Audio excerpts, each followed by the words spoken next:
नमो हरियंताणं नमो सिद्धाणं नमायर्यं नमो वज्रायणं नमो लोहि सव्वसाम् एषु पञ्च नमोकारो सर्वपापप्रणाशम् मङ्गलानं च सर्वेशं परमं हवै मङ्गलम् जय जगजीव जोनि वियाणो जगगुरु जगानन्दो जगन्नाथ जगबंधु जय जगप्रियामोहम्बय जय सुयाण प्रभु तीर्थयानम् अपचिमो जय जय गुरुलोकानम् जय महान वंदे माय समापदम् महावीरं महामुनिम् अमर नरनाय मह्यं धर्मतितयरमिमसतितस् सर्वारिष्टप्रणशानि सर्वाभीष्टार्थदायि सर्वलब्धिनिधानं श्री गौतम स्वामिने नमः। श्री सुधर्मा स्वामिने नमः। अज्ञानतिमिरान्धनं ज्ञानञ्जनशलाकया नेत्रमुन्मीलितं येन तस्मै श्री गुरवे नमः। धर्मलाभ बहुत बहुत आशीर्वाद। धर्मलाभ भागशाली, आज 30 तारीख को हम मंगलवार के दिन इस समय गंधर्ववाद की क्लास के अंदर समझेंगे कि आखिर किस तरह से सुधर्मा जी की मान्यता कैसी है, सुधर्मा जी क्या मान रहे हैं, कैसा स्वरूप मान रहे हैं, ये अपने आप में किस तरह से कैसा कह। लेकिन अब बात यह है कि सुधर्मा जी की धारणा, अब उनका वो मानना जिस प्रकार का जैसा है, तो एक अक्षर भी इधर उधर उसमें कार्य कारण भाव जोड़ करके स्पष्ट नहीं कर रहे हैं। अब कार्य कारण भाव ही नहीं जोड़ेंगे तो फिर कैसे होगा। तो ये जो बहुत बड़ी विशेषता है, इनकी बात यहाँ पर चल रही है साहब। अब आप देखिए कि जिस तरह से अलग अलग तरीके से जिन्होंने जैसे जीवों का जैसा स्वरूप जो मानना है, तो हिंदू मत भी 84 लाख योनि तो मानता है। अब मैं थोड़ा सा मिला है, बड़ौदा से इन्होंने हस्तिन भाई ने भेजा है, तो इसका गणित आपको ये बता रहा हूं सर। अब इसके अंदर इन्होंने कहा है कि ये 30 लाख तो ये मान रहे हैं, ये वनस्पति,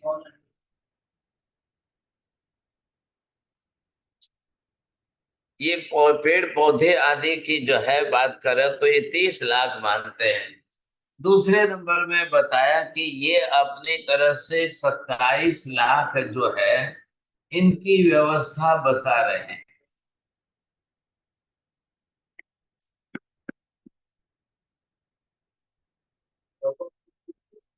हाँ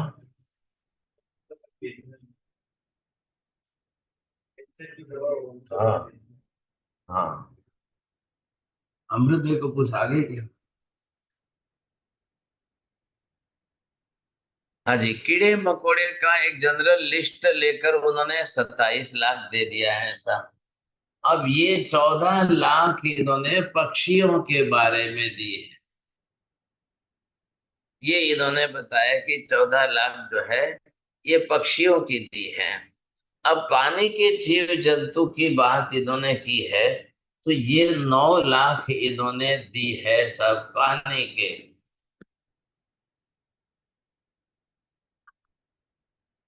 अब इन्होंने जीव जंतु शब्द का प्रयोग किया है। अब देव मनुष्य और पशु इनकी मिला करके 4 लाख दी।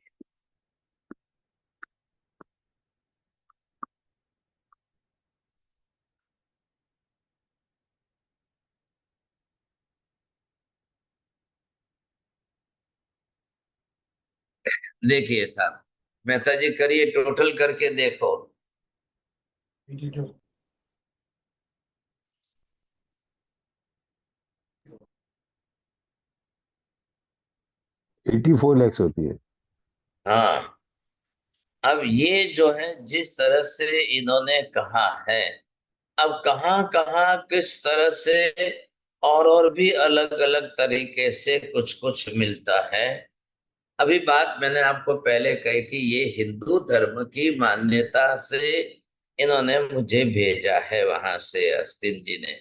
तो ये जो कथन कर रहे हैं, अब जहां वेदों के अंदर पृथ्वी पानी अग्नि वायु वनस्पति को तो जीव मानने का ही निषेध कर रहे हैं, इन्होंने दो तो लिया है, वनस्पति लिया और पानी के जंतु लिए हैं ऐसा। अब पृथ्वी के नहीं है, अग्नि के नहीं है, वायु के नहीं है, वो बातें उड़ गई हैं। कीड़े मकोड़े के अंदर आप समझ लो कि सबका समावेश करके उन्होंने कह दिया है। मनुष्य देव और पशु तीनों के लिए इन्होंने एक सरीखा फिगर 4 लाख का बता दिया है। अब ये जो जिस तरह से इन्होंने बताया है, अब इनमें जिन जीवों की उत्पत्ति जिस जिस तरीके से होगी, तो ये कैसे कैसे किनको किस तरह से किसको किस तरह से, ये बातें जब हम आप सीखने समझने जाओगे तो और ही अलग प्रकार की बैठेगी। तो ये जो बता रहे हैं, अब किस तरीके से बताएंगे, कैसे बता रहे हैं। अब आधार नहीं मिल रहा है, ध्यान रखिए। किस आधार से कैसे कह रहे हैं, वो एक अलग बात हो जाएगी। अब दूसरा एक तरीका और ये बता रहे हैं जिसके अंदर बहुत ही अलग तरीके से बात की जाए। अब जो जरायु से पैदा होते हैं, अब प्राणी जो है पानी के साथ, मतलब मनुष्य भी है, पशु पक्षी भी है, आप जिसको क्या बोलते हैं समझे कि नहीं, क्या नाम, प्लेसेंटा। अब ये जो है मनुष्य भी पैदा होते हैं, पशु पक्षी भी पैदा होते हैं, तो उनके लिए इन्होंने अपनी तरफ से 21 लाख अलग बता दी।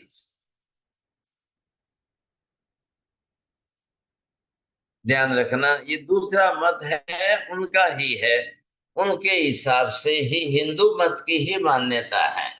इसलिए वो यहाँ पर अपनी तरह से किस तरह से कैसे बता रहे हैं, कैसे कह रहे हैं, उनका आधार कौन सा मिलेगा, वो एक अलग बात हो जाएगी साहब।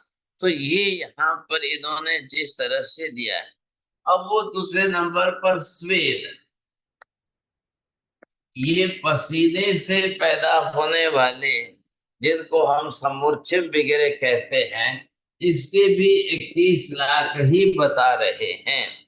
अब अंडे से पैदा होने वाले जो है उनको कहते हैं अंडज, तो उनके भी जो है 21 लाख ही बता रहे हैं।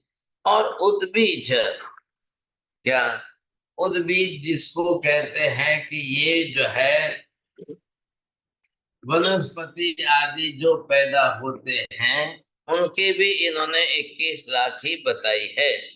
ऐसे करके इन्होंने गणित अपनी तरह से कब किया है।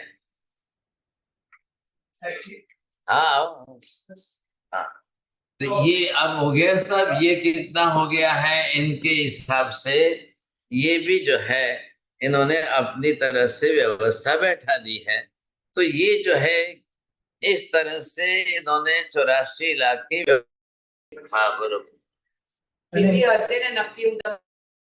तो ये जो है अलग अलग तरीका है कि जिस तरह से कैसे कैसे स्वरूप में बताए जाते हैं 84 लाख के। अब ये बात तो निश्चित है, गति सादृश्यता या गति विसदृश्यता, गति बदले या न बदल करके एक ही गति एक ही जाति रहे सा। लेकिन आपको ये भी समझना है कि मात्र गति का ही संबंध नहीं है। मैंने जैसे कि आपको 4-5 विषय बताए थे। अब जीव को जन्म लेना है तो उसके लिए एक विषय गति का है, जाति का दूसरा विषय है, योनि का तीसरा विषय है, और इसी तरह से शरीर का चौथा विषय है। अब इसी तरह से साथ साथ में इंद्रिया आदि का विषय साथ में ही जुड़ता है।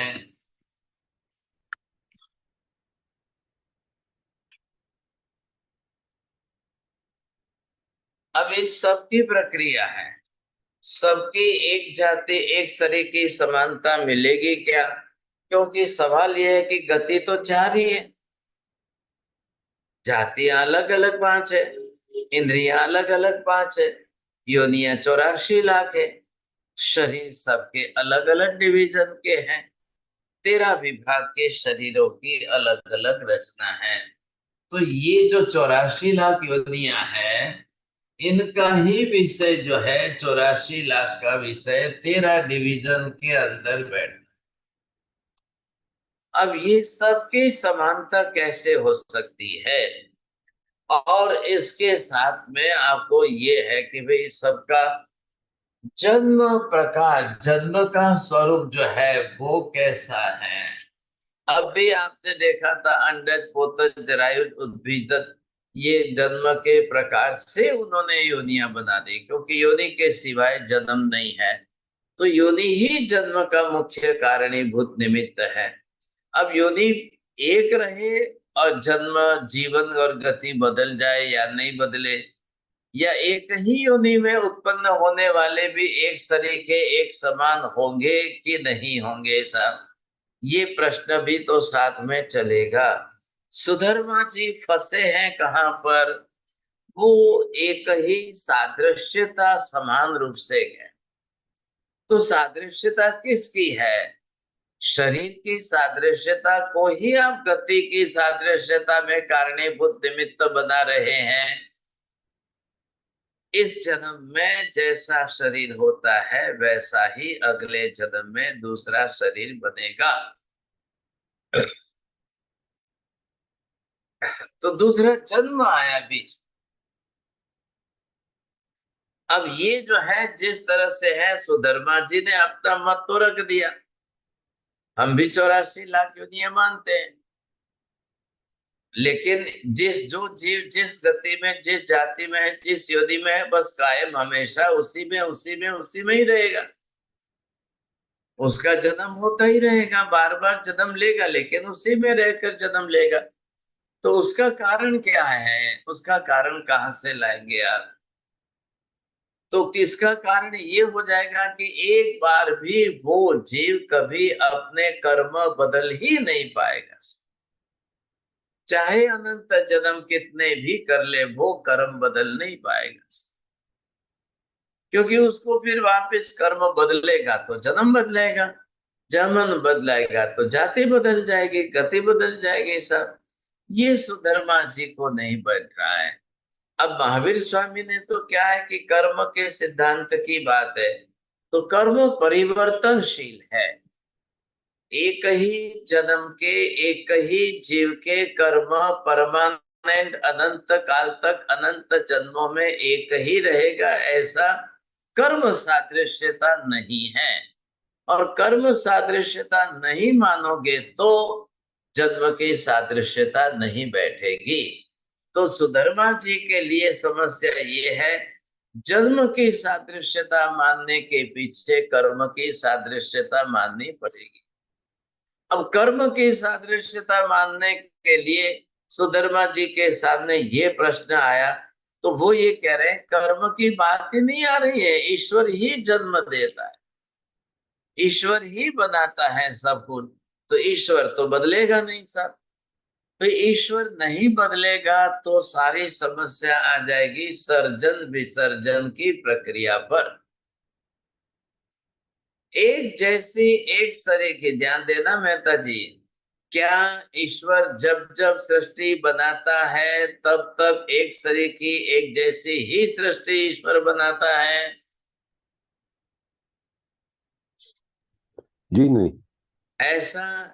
अब सृष्टि बनाने में क्या परिवर्तन होगा और क्या नहीं होगा साहब, ये पहली प्रश्न है। तो सृष्टि बनाने में, आज इस सृष्टि में जिस जीव को उन्होंने पुरुष बनाया, स्त्री बनाया है, नपुंसक बनाया, पशु बनाया है, देव बनाया, नरकी बनाया, क्या अगली सृष्टि में फिर वापस, क्योंकि इस सृष्टि का तो ईश्वर विसर्जन करेंगे, तो क्या अगली सृष्टि में फिर ईश्वर वैसे ही व्यवस्था करेगा? क्या ये संभव है? तो ये प्रश्न खड़ा हो रहा है। अब हिंदू धर्म के वेद वेदांतों को ये पूछा जा रहा है, ऐसी सृष्टि ईश्वर ने कितनी बार बनाई है? वर्तमान सृष्टि के पहले इस सृष्टि को भूतकाल में ईश्वर ने और कितनी बार बनाई है, कितनी बार बना चुके हैं? अब ऐसा कुछ है कि नहीं है? सृष्टि बनती है, सृष्टिवाद का ईश्वरवाद के साथ संबंध जोड़ करके वेद वैदिक धर्म ने ये स्पष्टीकरण कर दिया। और फिर आपको अगर ध्यान से सुना हो तो गीता के अंदर श्री कृष्ण ये भी कह रहे, यदा यदा ही धर्मस्य ग्लानिर्भवतु भारत, जब जब जो है धर्म की ग्लानि हो जाएगी और अधर्म का नाश होगा, धर्म का अभ्युदय नहीं होगा, तब तब जो है ईश्वर सृष्टि को समाप्त कर देंगे और फिर बाद में नई सृष्टि बनाएंगे।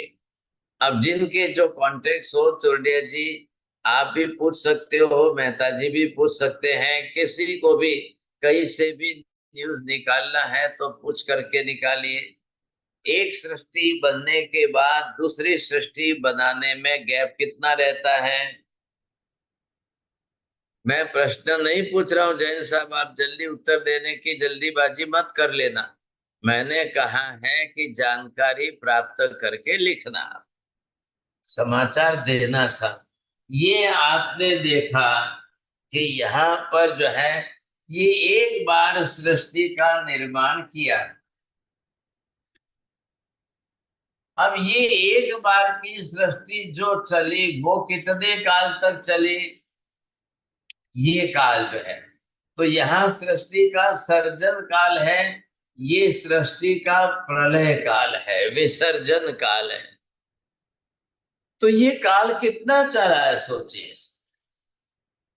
मेहता जी क्या ऐसा है, चार युग जो इन्होंने माने ना, द्वापर युग, त्रेता युग, कलयुग और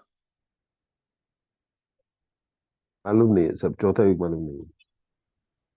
द्वापर,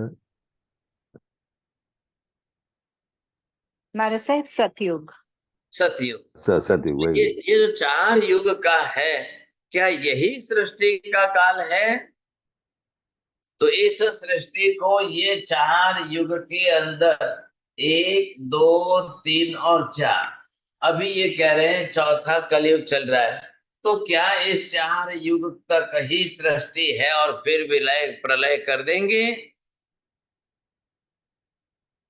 क्या फिर प्रलय करने के बाद, अब ये एक बार की हो गई, अब फिर दूसरी बार जब बनाएंगे, ये दूसरी बार की बात आ गई, फिर वापिस जो है ये जो काल चलेगा साहब, अब इसका तो ये मैं पूछ रहा हूं बीच का गैप कितना है? तो बीच के गैप के अंदर ये अनंत जीव संसार के वो कहाँ जाएंगे? ध्यान दीजिए, ये अनंत जीव संसार के वो जाएंगे कहाँ पर, कहाँ रहेंगे? साहब जी बिना शरीर के तो रह नहीं सकते हैं, तो बिना शरीर के रहेंगे तो सीधा कैसे हो अरे जाएगा? वो आपका सिद्धांत है जैन धर्म का, आप उनके ऊपर क्यों लगाते हो? वो ये कहते हैं कि जब एक सृष्टि का प्रलय कर देंगे तब ईश्वर सब जीवों को अपने में समा लेंगे, वो अपने में रख करके बैठ जाएंगे, समझे कि नहीं? अब बात ये है कि अगर वो ऐसा कहते हैं कि अनंत सब जीवों को अपने में समा लेंगे, ध्यान से सुनना, दूसरी तरफ ये कह रहे हैं शंकराचार्य मत वाले कि ईश्वर के सिवाय दूसरा कोई तो जीव है ही नहीं, ये भी उनका कहना है, ईश्वर के सिवाय दूसरे किसी का अस्तित्व ही नहीं है, सर कोई नहीं है, फिर क्या करना है आपको, क्यों झंझट करते हो? अब क्या करना बताइए साहब। ऐसी स्थिति के अंदर फिर दूसरी बार जब सृष्टि का सर्जन करना होगा तब क्या करेंगे? तो ये कितने अंतर के बात करेंगे? अब इधर देखना ध्यान से, क्यों ये सृष्टि यहाँ पर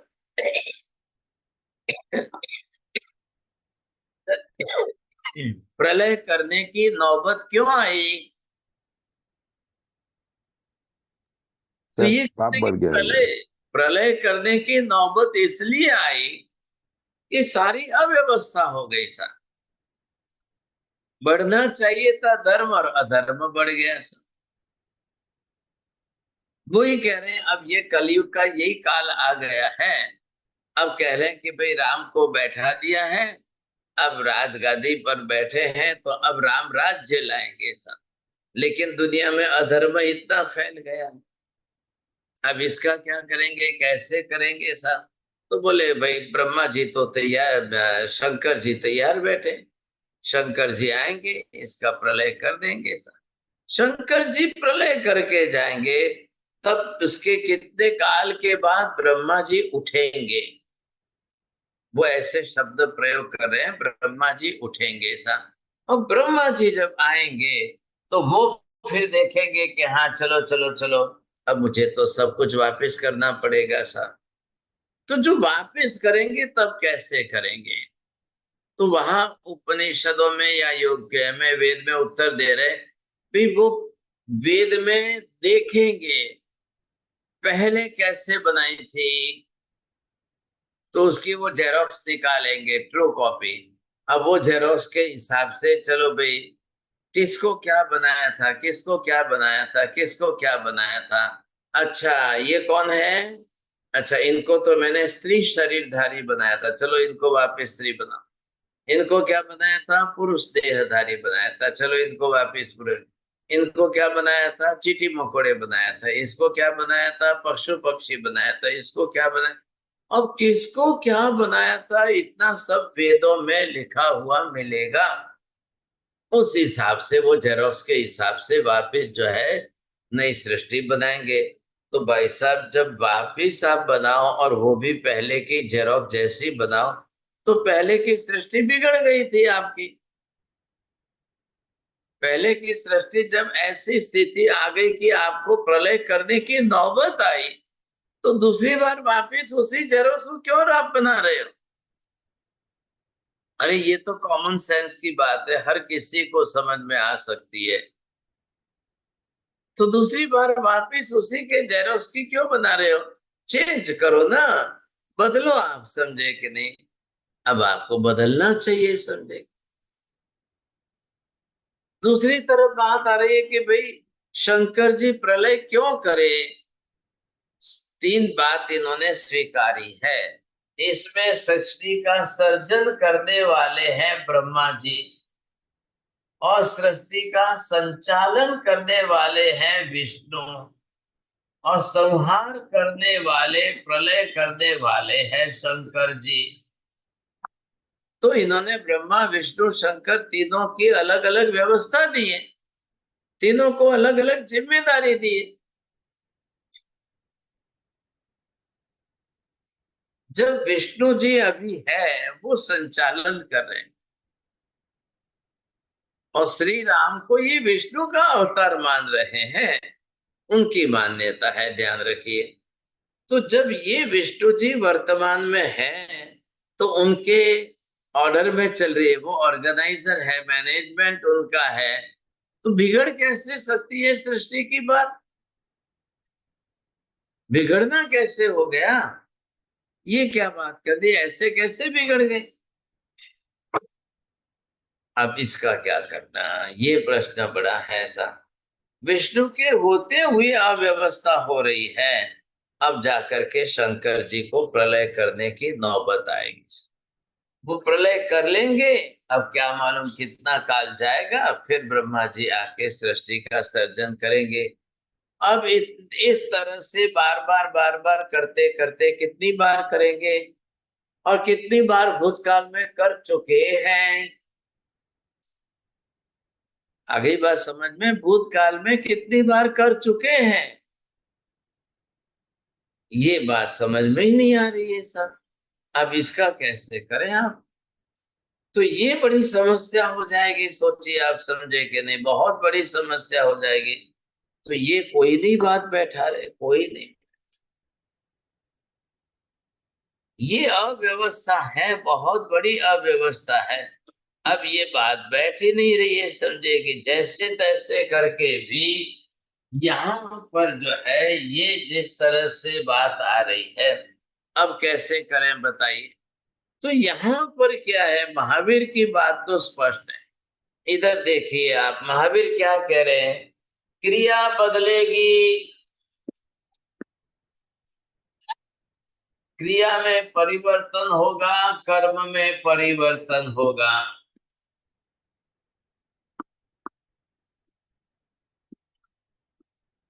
कर्म में परिवर्तन होगा तो विपाक में परिवर्तन होगा।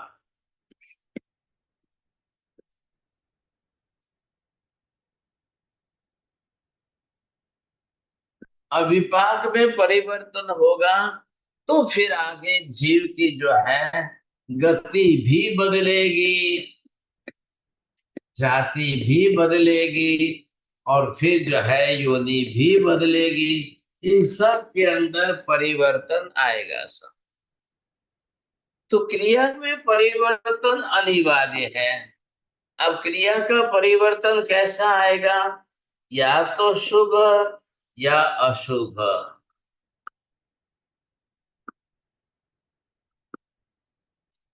फिर कर्म भी शुभ और अशुभ दोनों प्रकार का हो जाएगा, ये भी दोनों प्रकार का हो जाएगा। तो फिर विपाक भी शुभ और अशुभ दोनों प्रकार के हो जाएंगे। अब ये तो बिल्कुल निश्चित है, ये अनिवार्य है, और रोज हो रहा है। क्रिया में मतलब शुभ आश्रव अशुभ आश्रव, पुण्य और पाप हो रहे हैं तो कर्म भी शुभ और अशुभ हो रहे हैं। कर्म शुभ अशुभ हो रहे हैं तो उसके कारण विपाक भी तो, रिजल्ट भी तो शुभ अशुभ परिवर्तन होकर के मिलेगा, अलग अलग ही आएगा। उसके हिसाब से गति जाति योनि बदल जाएगी। आज जो गति है वो कालांतर में गति बदल जाएगी।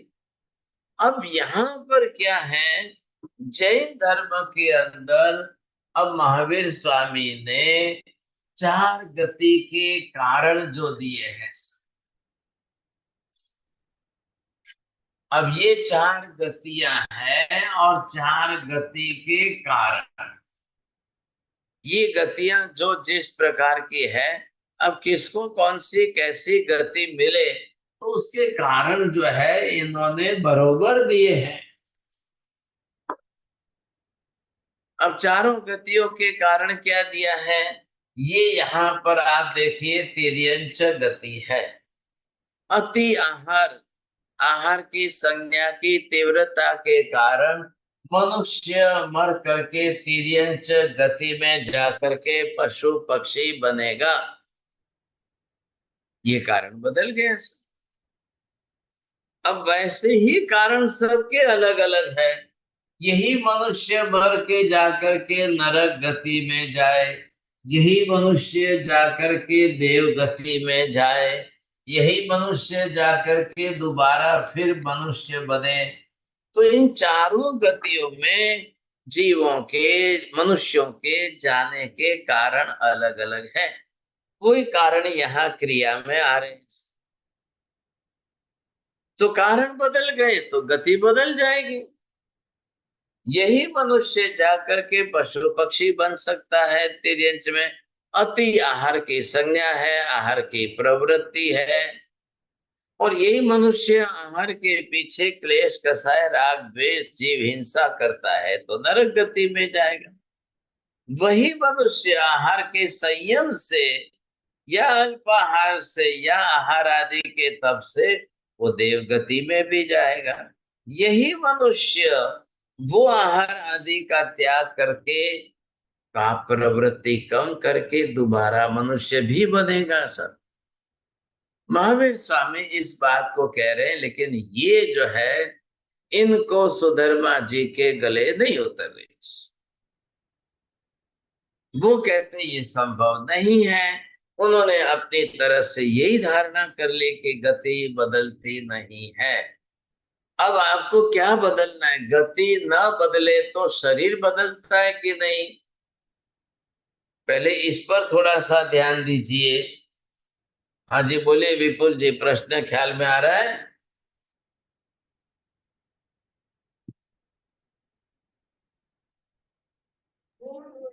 अरे तो गति बदलती है कि नहीं? गति बदले और शरीर जो है न बदले, ऐसा होगा? नहीं होगा हमारा साथ।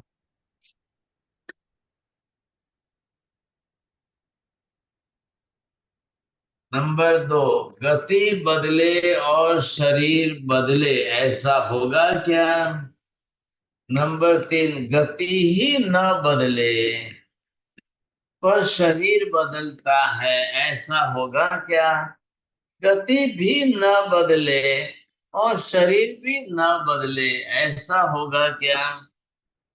आ रहा है ध्यान में? नीति बहन जी बोलिए चारों भेद। जी महाराज साहब, फर्स्ट इज गति बदले और शरीर न बदले। सेकंड, गति बदले और शरीर भी बदले। थर्ड, गति न बदले पर शरीर बदले। फोर्थ, गति भी न बदले, शरीर भी नहीं बदले। कौन सा पॉसिबल है बताइए?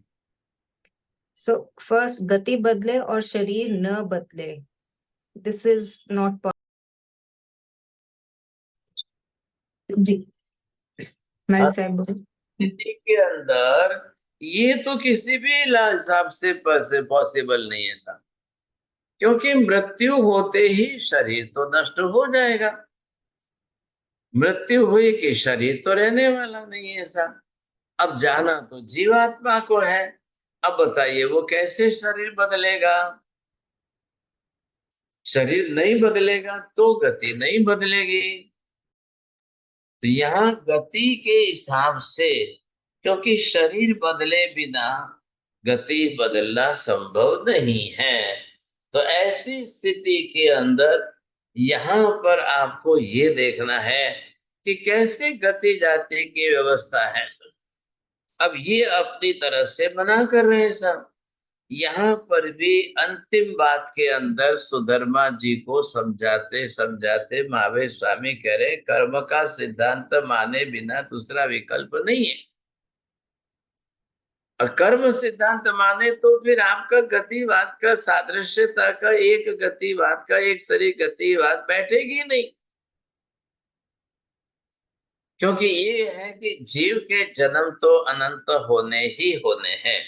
आप जरूरी नहीं है ये 84 लाख क्या है, ये जीव को अपना शरीर बनाकर उत्पत्ति स्थान जो योनि बोलते हैं हम ये, लेकिन जीवों के जन्म मरण जो है वो अपनी तरह से कितने चलेंगे साहब? अनंत जन्म मरण चलने ही वाले।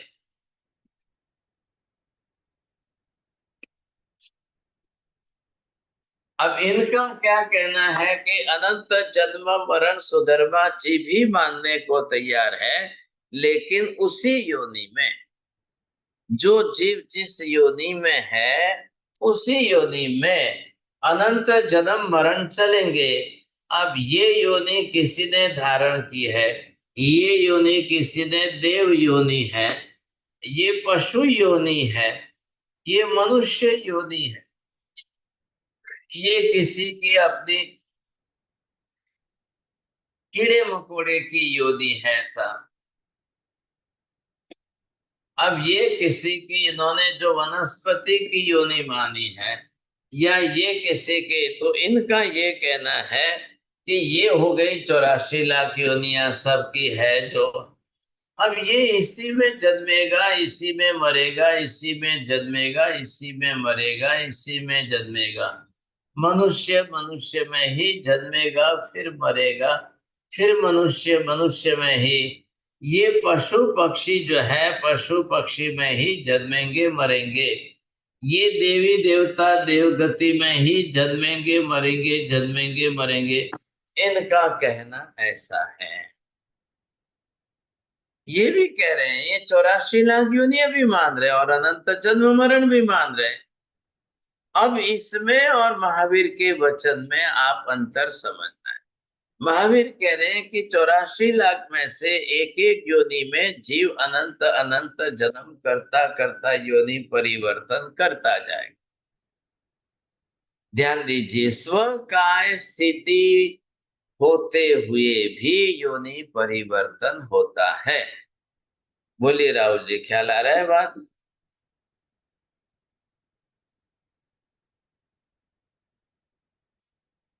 नहीं आ रही है ख्याल? चलो, किसको ख्याल आ रही है?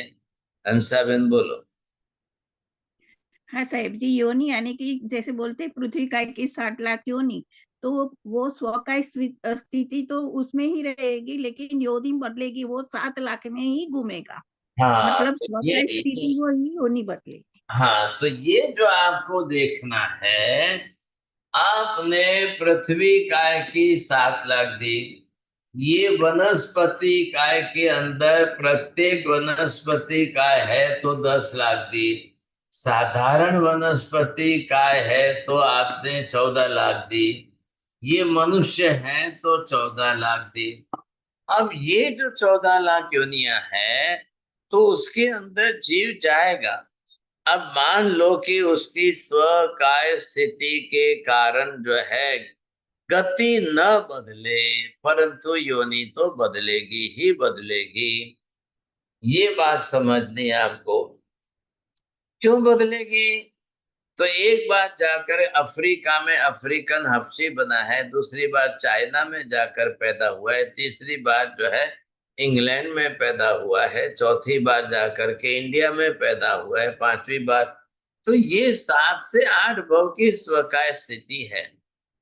तो 7 से 8 भव तक स्वकाय स्थिति में बरोबर इसके जन्म सादृश्यता, गति सादृश्यता रहेगी, लेकिन शरीर की सादृश्यता नहीं रहेगी।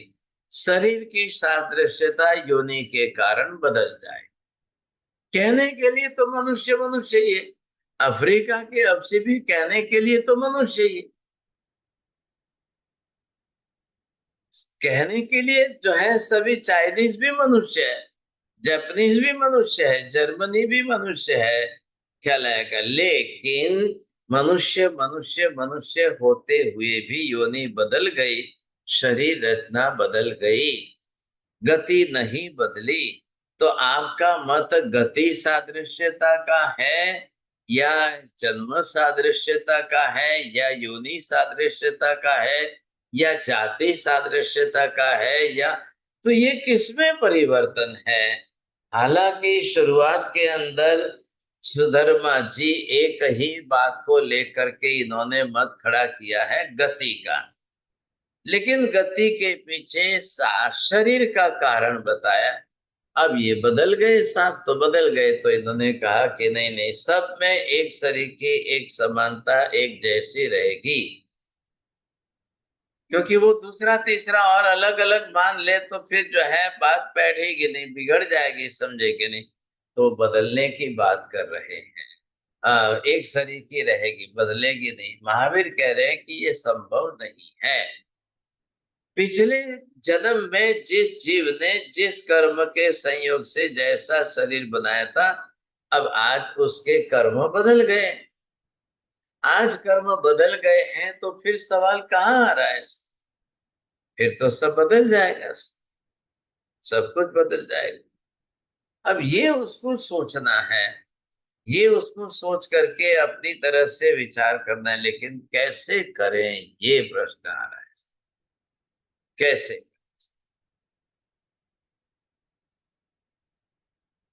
समझ में आ रही है बात? सोचिए, समझे कि नहीं? तो ये जो है इनके हिसाब से तो नहीं बैठता है। हम अब क्या है, हमको लास्ट कंक्लूजन पर आना है, विषय समाप्ति की ओर है, और अंतिम अंतिम जो विषय की चर्चा यहाँ पर आकर के ये जो है इसी तरह से रुक रही है कर्म के अंदर। क्योंकि अब गति का कारण भी कर्म है, जाति का कारण भी कर्म है, योनि का कारण भी कर्म है, जन्म का कारण भी कर्म है। सबके पीछे कारणीभूत निमित्त कर्म है। इन्होंने ईश्वरधर्मा जी ने कर्म को न मानकर ईश्वर की व्यवस्था स्वीकार ली है, इसलिए वहां उनको तकलीफ है कि अब कैसे करो साहब, क्या ईश्वर बदलते हैं कि नहीं बदलते हैं। तो वहां जब मूल बात जाएगी, मेहता जी थोड़ा ध्यान देना, मूल बात जब जाएगी तो वो कहते ईश्वर भी बदलते हैं। ईश्वर में क्या बदल रहा है? इच्छा बदलती है। ईश्वर हमेशा अपनी इच्छानुसार करते हैं। तो जब जब ईश्वर की इच्छा बदल जाएगी तब तब सब कुछ बदल जाएगा। अब वो ईश्वर की इच्छा को कर्म की प्रकृति के जैसे फिक्स नहीं मान रहे, क्योंकि ईश्वर की कब इच्छा बदल जाए, ईश्वर की कब कैसी इच्छा आ जाए बीच में, कैसी इच्छा ईश्वर की बदल जाए, ये प्रश्न इनके हिसाब से अलग आ रहा है। महावीर स्वामी कह रहे हैं कि भाई कर्म है, कर्म में परिवर्तन आता है, तो कर्म के विपाक के अनुसार सब में परिवर्तन आएगा। अरे ये बात समझ में बोलिए साहब।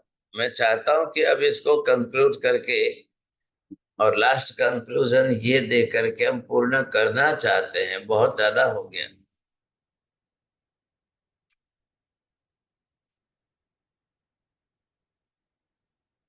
हाँ जी बोलिए साहब, किसको प्रश्न पूछना है?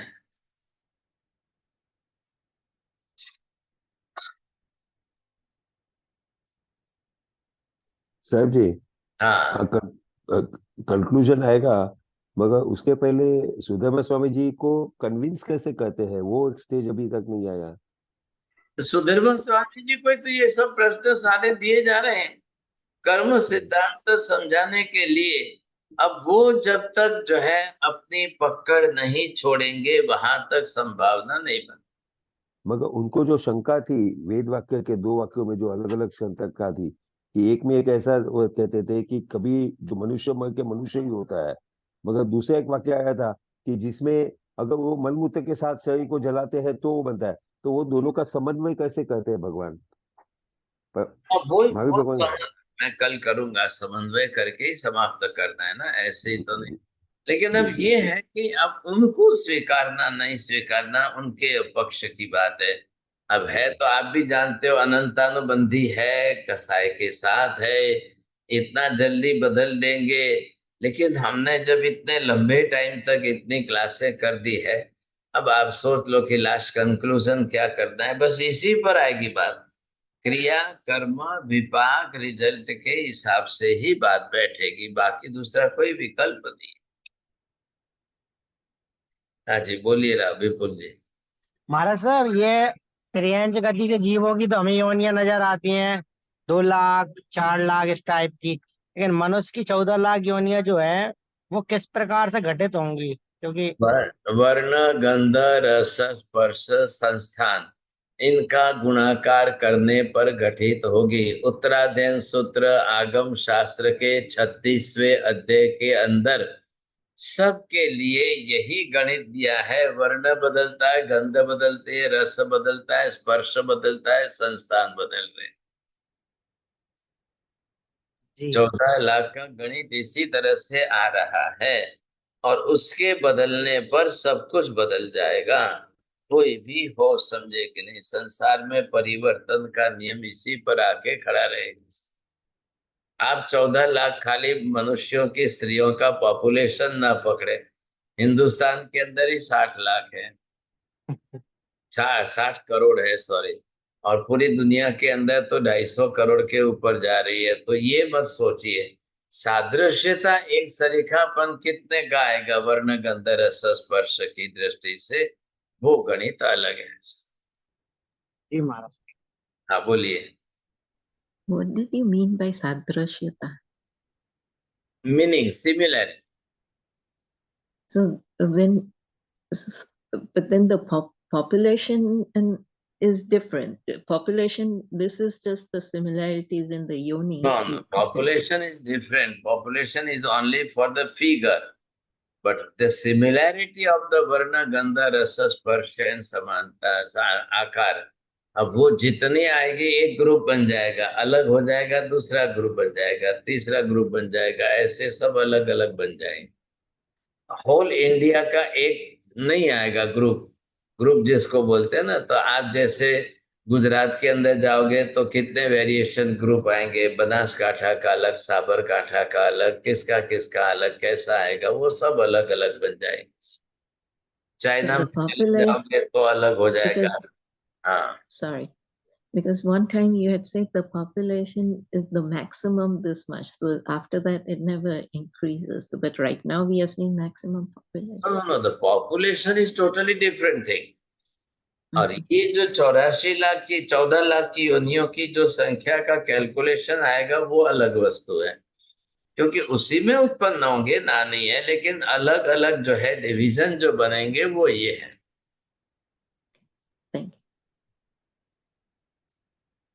नमो हरियंताणम, नमो सिद्धाणम, नमो आयर्यणम, नमो वज्रायणम, नमो लोहे सब साहुणम, एसु पंच नमकारो सब पापपणासन, मंगलाणं च सव्येसिं परमं हवै मंगलम्। मंगलम भगवान वीरो, मंगलम गौतम प्रभु, मंगलम स्थूलिभद्राद्या जैन धर्मोस्तु मंगलम। चत्तारि मंगलम अरिहंता मंगलम, सिद्धा मंगलम साहु मंगलम, केवले पन्नतो धम्मो मंगलम। चत्तारि लोकोत्तमा अरिहंता लोकोत्तमा, सिद्धा लोकोत्तमा साहु लोकोत्तमा, केवले पन्नतो धम्मो लोकोत्तमा। चत्तारि शरणं पवज्जामि, अरिहन्ते शरणं पवज्जामि, सिद्धे शरणं पवज्जामि, साहु शरणं पवज्जामि, केवली पन्नतं धम्मं शरणं पवज्जामि। सर्वमङ्गलमाङ्गल्यं सर्वकल्याणकारणं, प्रधानं सर्वधर्माणां जयनं जयति शाश्वतम्। धर्म लाभ बहुत त्रिकाल वंदन त्रिकाल वंदना साहिब जी, शाता मारी जी।